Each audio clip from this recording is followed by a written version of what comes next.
অনেকেই তর্ক তুলছেন লিসান্দ্রো মার্টিনেজকে যখন ফাউল করা হলো তখন বাঁশি বাজলো, গোল বাতিল করা হলো, কিন্তু সালার বেলায় কেন ভিন্ন চিত্র? তো গাইস আমরা দেখবো এখন, ঠিক আছে, সালার আসলে ফাউলটা হয়েছে কি না, ঠিক আছে। আরো কিছু কিছু বিষয় দেখবো যেগুলো আসলে বিশ্বকাপে বিতর্ক সৃষ্টি করতেছে। সামান্য একটা ভিডিওর মাধ্যমে দেখার চেষ্টা করব আসলে এই ফাউলগুলো কতটুকু যুক্তিসঙ্গত, বা রেফারির কোনো ভুল আছে কিনা, বা অন্য কোনো এখানে কারসাজি আছে কিনা, ঠিক আছে, পিরিয়ডের জন্য।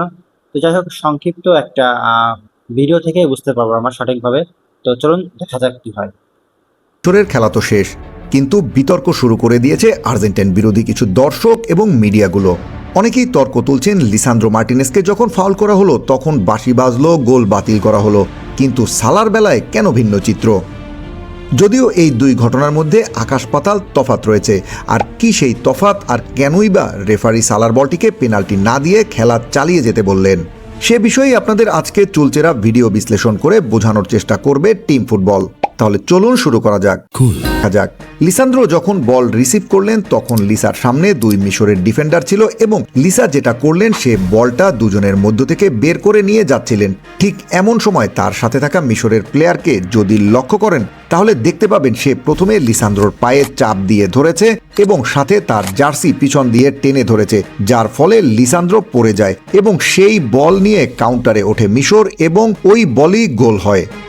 গোল হওয়ার সাথে সাথে আর্জেন্টাইনরা ক্লেম করেন এবং ক্লেম করলে রেফারি ভিআর কল করে এবং ফিল্ড রেফারি নিজে গিয়েও ভিআর চেক করেন। ভিআর চেক করলে ক্লিয়ারলি দেখা যায় এটা ওই গোলের বল বিল্ড আপের শুরুর একটা গুরুত্বপূর্ণ ফাউল, আর তাই রেফারি গোলটি বাতিল করে দেন।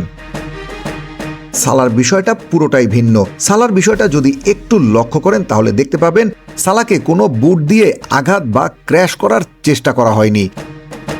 ভিডিওটি যদি ভালো করে দেখেন তাহলে দেখতে পাবেন সালা থেকে বলটি নেবার জন্য এগিয়ে যান আর্জেন্টাইন স্পাইডারম্যান জুলিয়ান আলভারেজ কিন্তু সালাকে হার্ড ট্যাকেলও করেননি। সে সালার সাথে বল ট্যাকেল করতে গিয়ে প্রথম ধাক্কায় বলে পা স্পর্শ করেন এবং বল একটু বামে সরে গেলে আবার বল দখল করতে গেলে তখন আবার আলভারেজ এবং সালার পায়ে হালকা সংঘর্ষ হয় এবং একটু বডি ব্যালেন্স হারালে ওই মুহূর্তে সালা একটু চালাকি করে ডি বক্সে পড়ে যায় যাতে পেনাল্টি সহায়তা পায়। কিন্তু সালার ট্যাকেলটা কোনো মারাত্মক পেনাল্টি দেওয়ার মতো ফাউল ছিল না দেখে রেফারি খেলা চালিয়ে যেতে বলেন। আর ওই বল থেকেই আর্জেন্টিনার তৃতীয় গোলটি আসে লাউতারোর ক্রস থেকে এনজোর হেডে গোল। সোজা কথায় যদি বলি, ফরাসি রেফারি ফ্রাসোয়া সস্তা আবেগে গা ভাসাননি। তিনি খুব ঠান্ডা মাথায় গেমের মেকানিক্সটা রিড করেছেন এবং ভিআর টিমও তার এই সিদ্ধান্তকে সেলুট জানিয়েছেন। পড়ে গেলেই যে ফাউল হয় না, এই সহজ সত্যটা রেফারি বুঝেছেন বলেই খেলা সচল ছিল। আসেন এবার আপনাদের একটু বুঝাই কখন ফাউল হয় আর কখন হয় না। মাটিতে বেঁধে যে বুটটা হয়তো মাটিতে, যখন বল আপনার নিয়ন্ত্রণে থাকবে আর বিপক্ষ দলের প্লেয়ার এসে আপনাকে লাথি মারবে বা হার্ড ট্যাকেল করবে তখন এটি ফাউল হিসেবে গণ্য হবে। কিন্তু এখানে সালা যখন বল ড্রিবল করে ঢোকার চেষ্টা করছিলেন তার আগেই বল তার পা থেকে মোটামুটি ফসকে যাওয়ার মতো অবস্থায় ছিল। বলের ওপর সালার তখন পুরোপুরি নিয়ন্ত্রণ কিন্তু ছিল না। আলভারেজ তখন স্রেফ নিজের লাইন থেকে বলটা উদ্ধার করতে চেয়েছিলেন, তিনি আলাদা করে সালাকে ল্যাং মারতে যাননি। আসুন এবার আপনাকে আরেকটা মজার টুইস্ট দেখাই। সবচেয়ে বড় টুইস্টটা কি জানেন?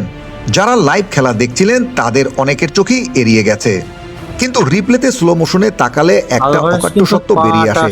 আলভারেজের পায়ে পা লাগার ঠিক আগ মুহূর্তে সালা নিজের পা জোরালোভাবে মাটির সাথে আটকে যায়, এমনকি বুটের ঘষায় মাঠের কিছু ঘাস মাটিও উপরে উঠে আসে।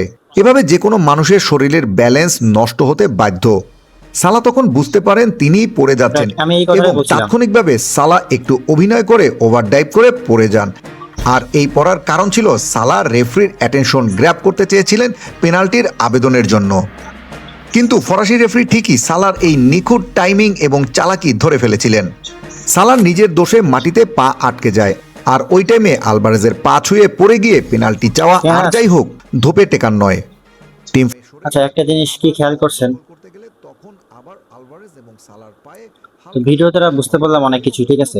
তো আলভারেজ যখন সালার পাতে যদি ল্যাং মারে তখন কিন্তু সালার পা তখন আর মাটিতে থাকার কথা না, আমার মনে হয় মাটিতে থাকার কথা না, মিশে থাকার কথা না। ল্যাং মারলে সাধারণত দেখা যাচ্ছে যে ধরেন এটা সালার পা, এটা আলভারেজের পা, ঠিক আছে, এটা ফ্লোর, তো মানে মাঠের ঘাস, তখন কিন্তু আলভারেজ যখন তাকে ল্যাং করবে, হ্যাঁ, যখন পা দিয়ে করবে তখন কিন্তু ওর পাটা অটোমেটিকলি, যদি হেলানোর চিন্তা ভাবনা থাকে তখন কিন্তু প্রেসার দিলে ওর পাটা কিন্তু অলরেডি কিন্তু উঠে যাবে, ঠিক আছে। সেটা কিন্তু উঠে নাই। তো ও কিন্তু আহ পড়ে যে, ঠিক আছে, ও কিন্তু পড়ে গেছে অলরেডি, হ্যাঁ, পড়ে যাওয়ার পরে দেন তারপরে আর সালার দেখবেন ও কিন্তু তেমন একটা আহ ফাউলের আবেদনও করি নাই, ঠিক আছে, আম্পায়ারের চোখে পড়ার মতন ফাউলের আবেদনও কিন্তু করি নাই, ঠিক আছে, তেমন একটা। আর যখন আলভারেজ যখন পা দিয়ে যখন প্রেস করবে তখন কিন্তু সালার পাটা মাটিতে থাকার কথা না, ঠিক আছে, অলরেডি তো মাটিতে থাকার কথা না। ও যখন পাটা দিয়ে টান দিবে তখন কিন্তু পাটা অটোমেটিকলি কিন্তু প্রেস হয়ে উঠে চলে আসবে, হ্যাঁ, অন্তত 1 বিঘে হোক, 5 ইঞ্চি হোক, 2 ইঞ্চি হোক, উঠে আসবে।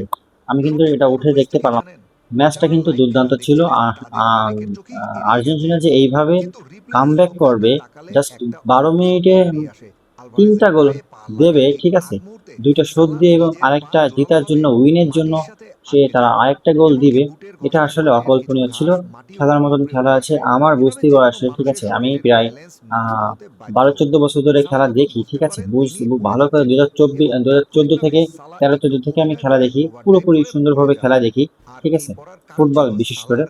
তো এই পর্যন্ত এসে আমি আসলে এমন ম্যাচ আমি আগে কখনো দেখিনি, ঠিক আছে, যে লাস্ট ফিনিশিং এ যেও ম্যাচ, হারা ম্যাচ পুরো, আমরা তো ধরে নিয়েছিলাম যে এটা ম্যাচ তো আর্জেন্টিনা অলরেডি বাড়ি চলে যাবে, ঠিক আছে, পর্তুগাল গেছে, হ্যাঁ, তারপরে জার্মানি গেছে, তারপরে ব্রাজিল গেছে, আজকে হয়তো বা আর্জেন্টিনার পালা। প্রথমে যখন প্লানটি মিস হলো, হ্যাঁ, প্রথমে একটা গোল খাইলো, দেন তারপরে মেসির প্লানটি মিস হলো, দেন তারপরে আরো 2টা গোল মিস হলো, ঠিক আছে। আবার কি হলো, গোল তো খাইছে ওরা প্রথম চান্সেই, গোল হলো, প্লান্টি মিস, মেসি একটা 2টা গোল মিস হয়েছে, ঠিক আছে। এরপরে কি হলো, আবার হাফ টাইমের পরে আবার গোল, ঠিক আছে। তাহলে এখানে আর ম্যাচ থাকে একটা কিক, মানে খেলার চাপসে ভালো, ঠিক আছে, কিন্তু ওদেরকে খুব প্রেশার করছে, কিন্তু একটা ভালো করে কিক দিতে পারে নাই ওরা গোলের মধ্যে, ঠিক আছে, গোল বারে একটা কিক দিতে পারে নাই, মানে এত আটোসাটো ভাবে, এত ভাবে ওরা ডিফেন্স করতেছিল যে একটা কিক তারা ওখানে ঢুকানোর কোনো চান্স না, ঠিক আছে। তো যাই হোক, তারপরেও এই ম্যাচ জিতা মানে উইন মানে বিশাল ব্যাপার, ঠিক আছে, জাস্ট ম্যাজিকের মতন 12 মিনিটের মতো, 12 মিনিটের মধ্যে 3টা গোল, ঠিক আছে, অসাধারণ খেলছে। তো এই ছিল আজকের ভিডিওটা। তো ভিডিওটা কেমন লাগলো আপনার মতামত কমেন্ট বক্সে জানাই যাবেন, চ্যানেলটা সাবস্ক্রাইব করবেন, লাইক দিবেন। ধন্যবাদ সবাইকে।